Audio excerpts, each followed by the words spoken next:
नमस्कार दोस्तों, आप सबका स्वागत है आपके अपने चैनल गवर्नमेंट एग्जाम स्टडी में।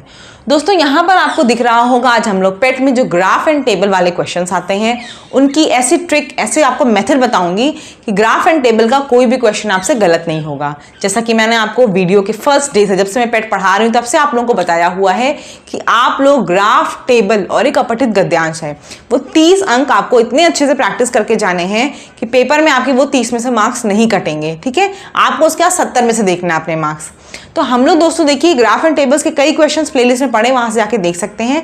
लेकिन फिर भी आप में से कई लोग फोटो खींच खींच मुझे मैसेज करते हो कि मैम ये वाला क्वेश्चन में डाउट हो रहा है। इसका मतलब अभी भी आप लोगों का कॉन्सेप्ट नहीं क्लियर है। तो यहाँ पर मैं आपको कुछ ऐसे पढ़ाऊंगी कि आप इन सबको पढ़ लेंगे जब, तो ग्राफ एंड टेबल का कोई क्वेश्चन गलत ही नहीं होगा। क्योंकि मुझे लगता है शायद आप लोग अभी कॉन्सेप्ट समझ नहीं पाए हैं कि क्या होता है।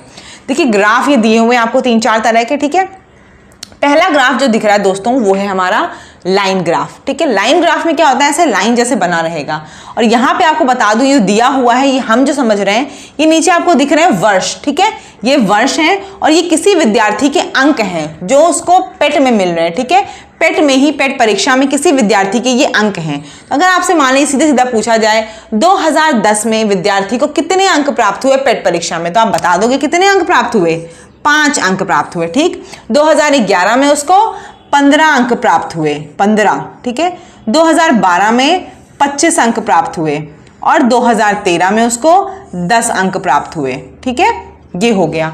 सीधे अगर मैं पूछूं आपसे, यहाँ पे प्रश्न ही बनेगा कि किस वर्ष में पेट परीक्षा में विद्यार्थी ने मैक्सिमम या सबसे अधिक अंक प्राप्त किए, तो किस वर्ष प्राप्त किए, 2012 में। 2012 में कितने मिल रहे हैं उसको, 25 अंक मिल रहे हैं, ये उसके मैक्सिमम है इस टेबल के हिसाब से। ठीक है, ऐसे अगर आपसे पूछें कि किस वर्ष में उसने सबसे ज्यादा अंक, किस वर्ष में डिफरेंस सबसे ज्यादा है पिछले वर्ष से, मान लीजिए पूछा है 2012 में 2011 से कितने अंकों का अधिकतम प्राप्त किया, तो कितने अंकों का अधिकतम है, देखिए 2012 से 11 में 15 से 25 में कितने अंक का है, 10 अंकों का है। तो 2011 से 12 में अगर पूछा जाए तो आप बता देंगे 10 अंकों का है। ऐसे अगर पूछ ले कि इन चारों सालों का उसका एवरेज कितना मार्क्स था, औसत कितना था, वो अभी आपको मैं आगे बताऊंगी कि एवरेज कैसे कैलकुलेट करते हैं। या फिर यहां पूछ सकते हैं सीधे सीधे परसेंटेज कि कितने अधिक प्रतिशत अंक उसने प्राप्त किए 2010 से 2011 में। 2010 से 2011 में पूछे अगर सीधे कितने अंक अधिक प्राप्त किए, तो आप क्या बता दोगे, 5 थे 2010 में और 11 में कितना है, 15 दिख रहा है। देखिए इसमें आपका 5 है और इसमें आपका 15, तो 2010 से 2011 में कितने अधिक अंक प्राप्त किए उसने, 10 अंक अधिक प्राप्त किए। लेकिन कितने प्रतिशत अंक अधिक प्राप्त किए वो मैं अभी आपको आगे बताऊंगी कैसे होगा। ठीक है, ये वाला देख लीजिए ग्राफ, ये होता है आपका बार ग्राफ। मतलब नहीं आपको कौन सा ग्राफ है, नाम वहां नहीं पूछा जाएगा, लेकिन देख के आपको पता चलना चाहिए कि कौन सा ग्राफ है, कैसे होता है, क्या कॉन्सेप्ट है इसका। इस ग्राफ में देखिए क्या होता है, यहाँ पे समझ लीजिए एक कैंडिडेट है आपका ए और एक कैंडिडेट है आपका बी। ठीक है, ए और बी के दोनों के मार्क्स अब मैंने आपको दिखाए हैं पेट परीक्षा में। ए के मार्क्स 2010 में, बी और बी के मार्क्स, ए बी के मार्क्स 2011 में और ए बी के मार्क्स 2012 में। ग्राफ को देखकर मैं पूछूंगी किस वर्ष में ए ने बी से अधिकतम अंक प्राप्त किए, तो आप देखो किस वर्ष में ए ने बी से अधिकतम अंक प्राप्त किए, 2011 में। 2011 में ए ने क्या किया है, बी से अधिक अंक प्राप्त किया है।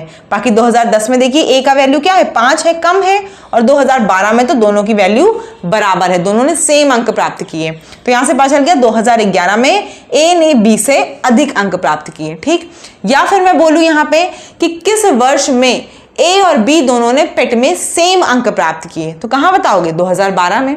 2012 में दोनों ने सेम अंक प्राप्त किए। या मैं पूछूं कि 2010 में ए ने कितने प्रतिशत 2011 से कम अंक प्राप्त किए थे, वो आप देख लोगे।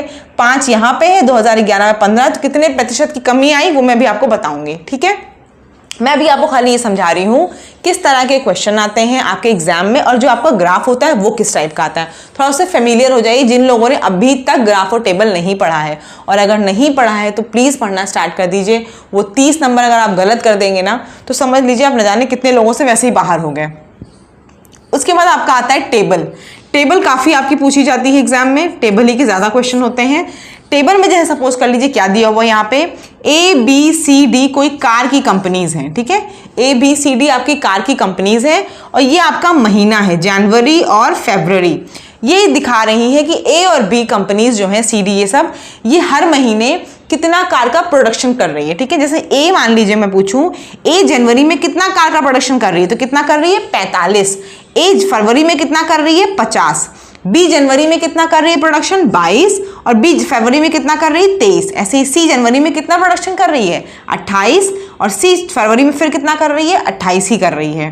डी 35 और 72, मतलब एक इमेजिनरी डेटा है, मैं आपको खाली ये समझाना चाह रही हूँ क्वेश्चन कैसे आते हैं। ठीक है, तो टेबल में आपको ऐसे मिल जाएगा ये पूछते हुए। अब अगर मैं पूछ लूँ कि ए ने किस महीने सबसे ज़्यादा जनवरी में, सॉरी, ए ने किस महीने सबसे ज़्यादा, किस महीने क्यों बोल रही हूँ, ए ने जनवरी और फरवरी में कितने डिफरेंसेस का प्रोडक्शन किया, बढ़ा कि घटा, तो आपको दिख रहा होगा कि ए जो है वो जनवरी में 45 कार प्रोड्यूस करता है और फरवरी में 50। तो क्या हुआ, प्रोडक्शन उसका क्या हुआ, बढ़ा।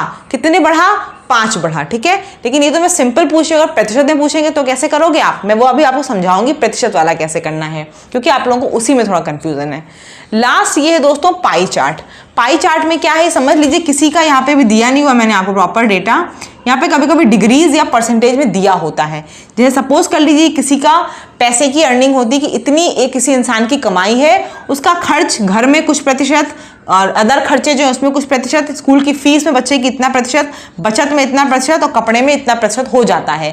फिर आपसे क्या होता है, क्वेश्चन पूछा जाता है कपड़े में उस व्यक्ति ने कितना खर्च किया, और आपको डेटा दिया होगा, यहाँ पे कुछ प्रतिशत में दिया होगा और आपसे कहा जाएगा उसको बताइए कि कितना प्रतिशत उसने कपड़े में खर्च किया। तो ये आपको पाई चार्ट से बताना होगा। लेकिन लास्ट ईयर भी पाई चार्ट का कोई क्वेश्चन नहीं आया था, लेकिन ये नहीं कहूँगी पाई चार्ट मत पढ़िए, मैंने भी इनफैक्ट आपको अपने प्लेलिस्ट में जो क्वेश्चन कराया वो पाई चार्ट के भी कराए हुए हैं, तो इसलिए पाई चार्ट भी पढ़ के जाना है, छोड़ के नहीं जाना है। मुझे लगता है ग्राफ आप लोगों को कुछ कुछ हद तक समझ में आ रहा होगा कि ग्राफ देखा कैसे आता है। कोई चीज़ पूछी जाए तो आपको देखनी है। 2011 की बात की तुरंत 2011 में देखोगे, ठीक है, 2012 की तो 2012 में, अगर हमने बोला बी तो तुरंत बी का जनवरी देखोगे। ऐसे आपको देखना है, पहले तो आप ग्राफ 2-3 ऐसे देख डालो कि ग्राफ देखा कैसे आता है।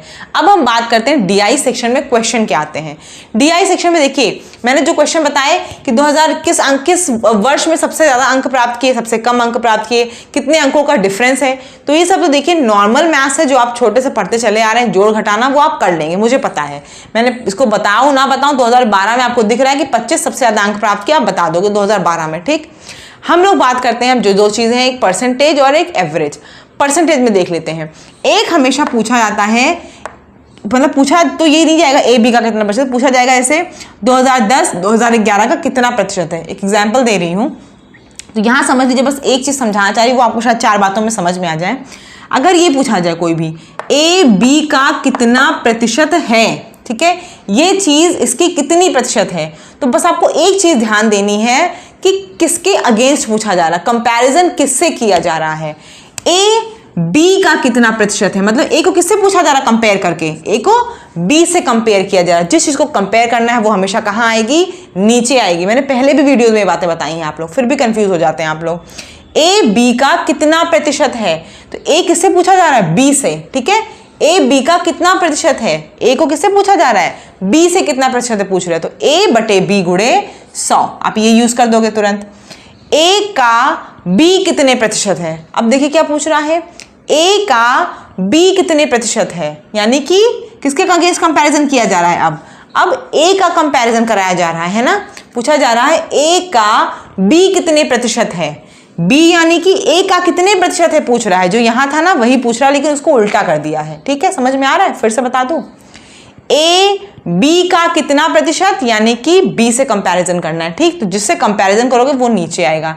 ए बी का कितना प्रतिशत, बी से कंपैरिजन हो रहा, बी नीचे।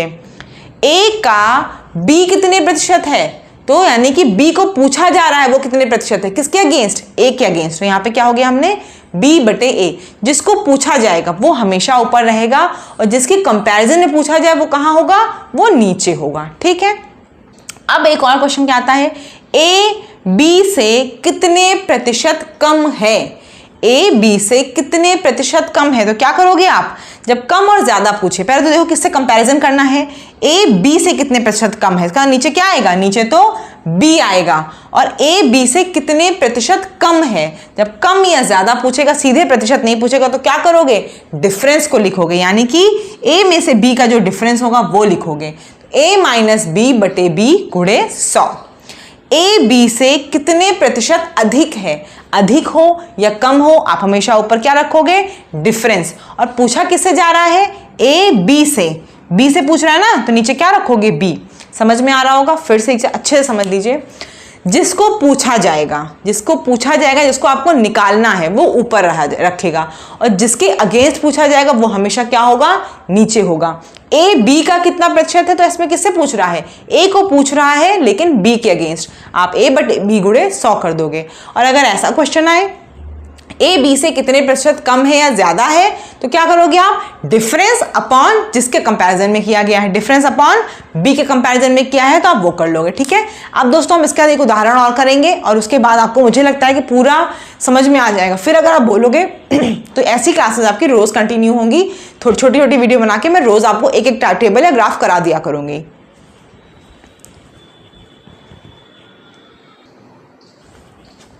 अब देखिए दोस्तों, ये आपको प्रश्न दिख रहा है आपकी स्क्रीन पे।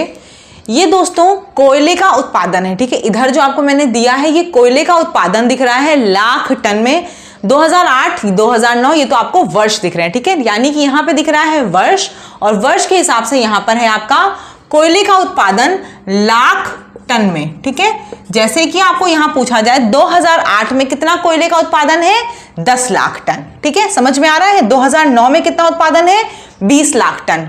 अब पहला प्रश्न देख लीजिए, 2010 में कोयला उत्पादन कितना हुआ। हम लोग सीधे क्या देखेंगे, 2010 में कितना कोयला उत्पादन हुआ, 50 लाख टन। कितना हुआ, बी ऑप्शन, 50 लाख टन उत्पादन हुआ। ये बहुत आसान है, आप कर लोगे। किन 2 वर्षों में कोयले का उच्चतम उत्पादन एक समान रहा, किन 2 वर्षों में है देख लीजिए, एक यहां पे है और एक यहां पर है। उच्चतम उत्पादन है, हाईएस्ट, और एक समान है, तो किस वर्ष में है, 2011 और 2013। उसका क्या आंसर आ जाएगा, 2011 और 2013। मैंने ऑप्शन नहीं लिखा है क्योंकि यहाँ पे 3-4 ऑप्शन दिए हुए, 2011 2013, 2011 2012, 2011 2010, तो कब आपको दिख रहा है, सेम है। 2011 और 2013 में क्या है, उच्चतम उत्पादन एक समान है। ठीक है, नेक्स्ट प्रश्न देखिए, 2011 का कुल उत्पादन, अब सीधे देखिए क्वेश्चन कहां से चलते हैं, 2011 का कुल उत्पादन यानी कि 60, 2009 के कुल उत्पादन से कितना प्रतिशत अधिक है। मैंने क्या बताया था आपको, जब अधिक या कम ये सब पूछेगा तो क्या करोगे, डिफरेंस निकाल के किसके कंपैरिजन में किया है वो लिखेंगे। ठीक है, तो हम देखते हैं 2011 का कुल उत्पादन 2009 के कुल उत्पादन से कितना प्रतिशत अधिक है। तो 2011 का कुल उत्पादन कितना है, 2011 का 60 है, और 2009 का कितना है, 20 है।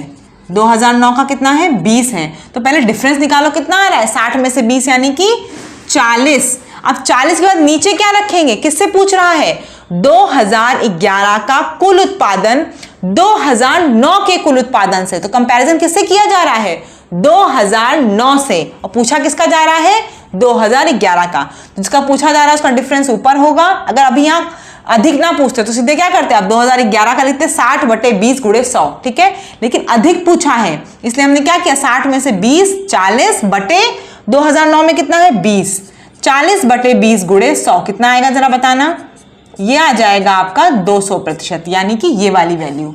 3 ऑप्शन दिए मैंने, 40%, 60%, 200%। तो कौन सा आंसर सही है, 200% अधिक है वो। ठीक, चौथा समझ में आ गया ना। ये 2011 कुल उत्पादन कितना है, 60 है, 2009 कुल उत्पादन कितना है, 20 है। अधिक पूछ रहा है इसलिए हमने क्या किया, दोनों को माइनस किया, 60 में से 20 गए तो 40 आया, और कंपैरिजन किससे कर रहा है, 2009 के कुल उत्पादन से पूछ रहा है, तो नीचे हमने 2009 की वैल्यू लिखी। ठीक है, नेक्स्ट करते हैं, आपको और क्लियर हो जाएगा। नेक्स्ट देखिए क्वेश्चन क्या लिखा हुआ है, नेक्स्ट लिखा हुआ है 2012 में, सीधे आइए 2012 में क्या है, 20 है। 2012 में कितनी वैल्यू है, 20 है।